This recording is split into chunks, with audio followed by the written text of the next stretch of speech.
इस कहानी की शुरुआत में हमें दो बहनें देखने को मिलती है जो 2 दिन तक बिना खाना खाए और पानी पिए पूल के अंदर रहती हैं और अब वो कैसे बाहर निकलेंगी। कहानी की शुरुआत में हमें एक पूल को दिखाया जाता है जिसका नाम अल्फाबेट वाइब होता है। यहाँ पर एना नाम की लड़की बाकी लोगों की तरह स्विमिंग करने आती है। एना के एक हाथ में जले का निशान भी होता है, साथ ही इसे डायबिटीज भी होती है, इसलिए वो पानी में जाने से पहले अपना शुगर लेवल चेक करती है और अपने हाथ में मौजूद डायमंड रिंग निकाल कर वहाँ पर रख देती है, जो कि इसके लिए एक बहुत ही कीमती रिंग है क्योंकि वो रिंग इसके बॉयफ्रेंड ने इसे दी थी। इधर हम इस पूल के मैनेजर डेविड को देखते हैं जो एथनी नाम की एक औरत को लास्ट एंड फाउंड वाले सेक्शन से चोरी करते हुए देख लेता है। दरअसल एथनी एक क्रिमिनल है और कुछ दिन पहले ही जेल से रिहा हुई है। डेविड इस पर गुस्सा होता है और अगली बार ऐसा करने से मना करता है। कुछ ही देर के बाद एना की बहन वहाँ पर आ जाती है जो ड्रग्स लेती है और अब ये सब कुछ छोड़ने की कोशिश कर रही है। इसके बाद वो दोनों नहाने लग जाती है, पर तभी यहाँ पर डेविड आ जाता है और इन दोनों के साथ साथ सभी लोगों को पूल से बाहर आने का कहता है क्योंकि अब पूल बंद करने का टाइम हो गया था। साथ ही कल छुट्टी है इसलिए कल भी पूल बंद ही रहने वाला था। इसके बाद मी और एना पूल से बाहर आती हैं और खुद को सुखाती हैं। वो दोनों जब सामान पैक कर रही होती हैं तब एना को पता चलता है कि इसकी एंगेजमेंट की रिंग गायब है जो इसने बैग में रखी थी। वो बहुत ज्यादा घबरा जाती है। वहाँ मी ने अंगूठी को पूल के नीचे मेटल गिरी में फंसा हुआ देखा। एना ये देखकर पूल में कूद जाती है और इसे लेने के लिए जाती है, पर रिंग मेटल गिरी में अटक जाती है इसलिए वो निकल नहीं रही थी। इसलिए मी इसकी मदद करने के लिए पूल में कूद जाती है। वो दोनों अपनी पूरी जान लगाकर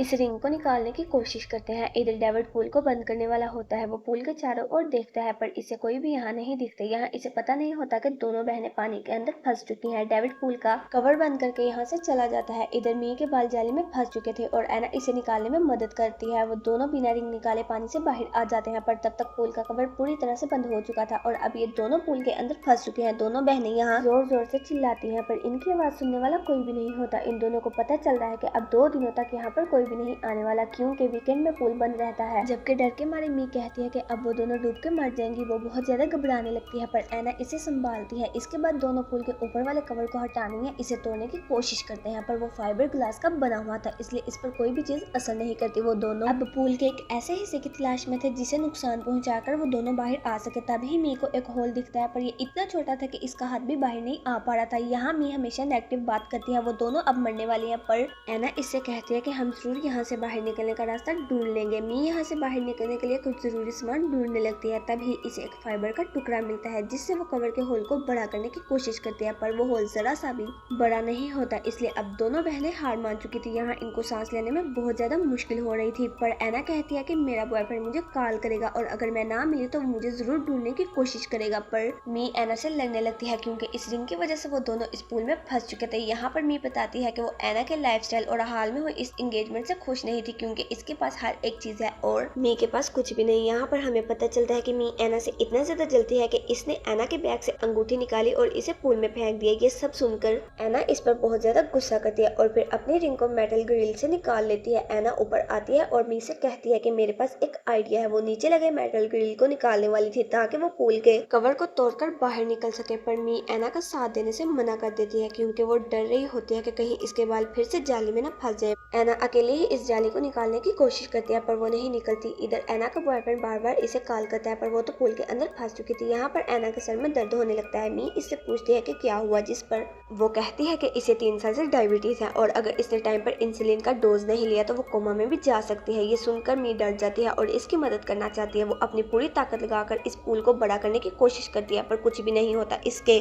बाद मी एना के हाथ पर जले का निशान देखकर इस बारे में इससे पूछती है जो इसने कभी भी इसको नहीं बताया था। यहाँ पर एना बताती है कि एक दिन इसका बाप बहुत ज्यादा शराब पीकर घर में आया और नशे में सिगरेट जलाकर सोफे पर रख दिया और सिगरेट से आग सोफे पर लग गई और इसका बाप मारा गया। जब एना ने अपने बाप को बचाने की कोशिश की तब इसका एक हाथ भी जल गया। वहाँ पर मी कहती है कि इसे भी अपने नशे को छोड़ने के लिए बार बार नशा मुक्ति केंद्र पर जाना पड़ता है। अब समझ गई थी कि इसने अपनी बहन की रिंग को पानी में फेंककर बहुत बड़ी गलती कर दी। वहाँ पर तभी किसी की आवाज आती है जो किसी और की नहीं एथनी की होती है। इसे देखकर दोनों बहनें चिल्लाती हैं। जब एथनी पूल कवर के नीचे इन्हें देखते ही हैरान हो जाती है। वहाँ पर मी और एना इसे पूल का कवर हटाने को कहती हैं और वो दोनों खुश होती हैं कि आखिरकार वो बाहर आएंगी। एथनी इन्हें यकीन दिलाती है कि वो इनकी मदद जरूर करेगी। वो पहले एना के बैग के पास जाकर इसमें से पैसे निकाल लेती है, साथ ही स्मार्टफोन और क्रेडिट कार्ड भी ले लेती है और पूल के ऑफिस में जाकर कैमरा ऑफ कर देती है। इसके बाद एथनी एना के फोन का पासवर्ड मांगती है, जिसके बाद एना को लगता है कि शायद वो पुलिस को कॉल करेगी, इसलिए वो इसे अपना पासवर्ड बता देती है, पर एथनी इसके पर्सनल फोटोज देखने लगती है। इसके बाद एथनी एना से इसके क्रेडिट कार्ड का कोड नंबर जानने के लिए इसे ब्लैकमेल करती है और कहती है कि कि अगर वो इसे कोड बता देगी तो वो इन्हें छोड़ देगी, पर मी को एथनी पर बिल्कुल भी यकीन नहीं होता, इसलिए वो एना को ऐसा करने से मना करती है। पर एना सोचती है कि इसके पास इसके अलावा कोई और ऑप्शन नहीं है, इसलिए वो एटीएम का पासवर्ड इसे बता देती है, जिसके बाद एथनी वार्ड हीटर ऑफ कर देती है, जिससे पूल का पानी ठंडा होने लगता है और एथनी दोनों बहनों को वहां छोड़कर जा चुकी थी। अब इनके पास रात भर इंतजार करने के अलावा कोई और ऑप्शन नहीं था। एना की हालत अब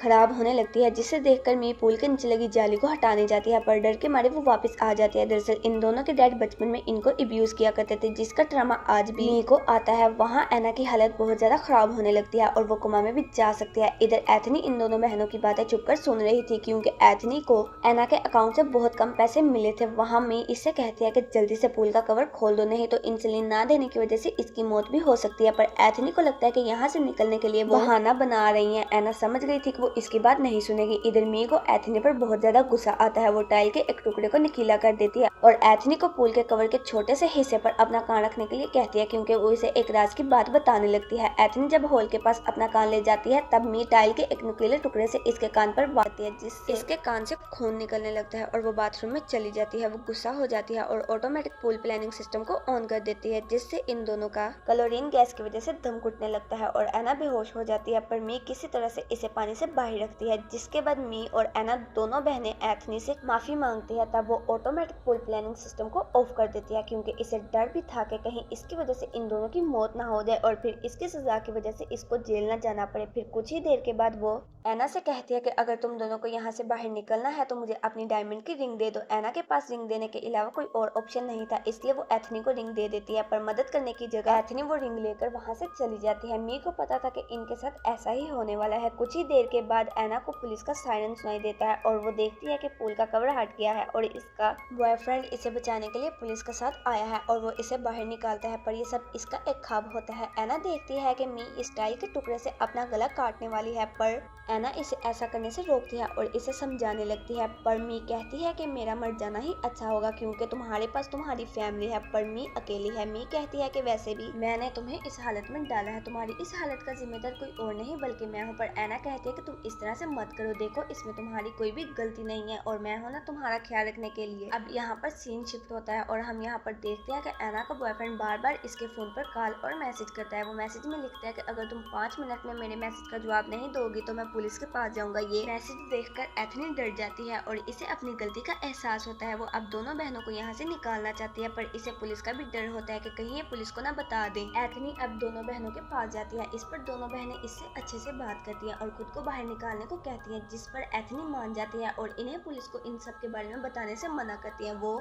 एना और मी को बाहर निकालने के लिए कंट्रोल रूम में जाकर पूल का कवर खोलने के लिए एक कोड डालती है, लेकिन मैनेजर द्वारा इसे दिया गया पासवर्ड अब काम नहीं करता। एथनी इन्हें जाकर बताती है कि शायद मैनेजर ने पासवर्ड को बदल दिया है और अब मैं तुम्हारी कोई भी मदद नहीं कर सकती, जिससे वो दोनों फंसी रह जाती हैं और एथनी वहां से चली जाती है। कुछ देर के बाद एना की हालत बहुत ज्यादा खराब हो जाती है और वो किसी भी पल मर सकती है। यहाँ पर एना मी को बताती है कि जब इसका डैड सोफे पर बैठा था तो वो होश में था, पर एना ने जानबूझकर इसे उठने नहीं दिया और वो मारा गया। इसने ऐसा इसलिए किया ताकि इसका डैड कभी भी किसी लड़की को फिजिकली अब्यूज ना कर पाए। यहाँ पर मी एना को इस हालत में नहीं देख सकती थी। वो पूल के नीचे से मेटल ग्रिल को हटाने के लिए जाती है। वो बहुत ज्यादा दम लगाती है और आखिरकार मेटल ग्रिल को बाहर निकालने में कामयाब हो जाती है और वो इस ग्रिल से पूल के कवर को तोड़ने लगती है और कुछ ही देर के बाद कवर को तोड़ देती है। फिर मी एना को पूल से बाहर लाती है, पर एना बेहोश हो जाती है, इसलिए मी जल्दी से एना के बैग से इंसुलिन ढूंढकर शॉट लगा देती है। तभी एथनी वहाँ पर बंदूक लेकर आ जाती है। वो दोनों बहनों को मारने की धमकी देती है, क्योंकि इसे लग रहा था कि वो पुलिस को सब कुछ बता देंगी और एथनी को एक बार फिर से जेल जाना पड़ेगा। मी कहती है कि वो ऐसा कुछ नहीं करेंगे, इसे मारने से मना करती है। एथनी इन पर भरोसा करती है और बंदूक को नीचे रख देती है और एना की रिंग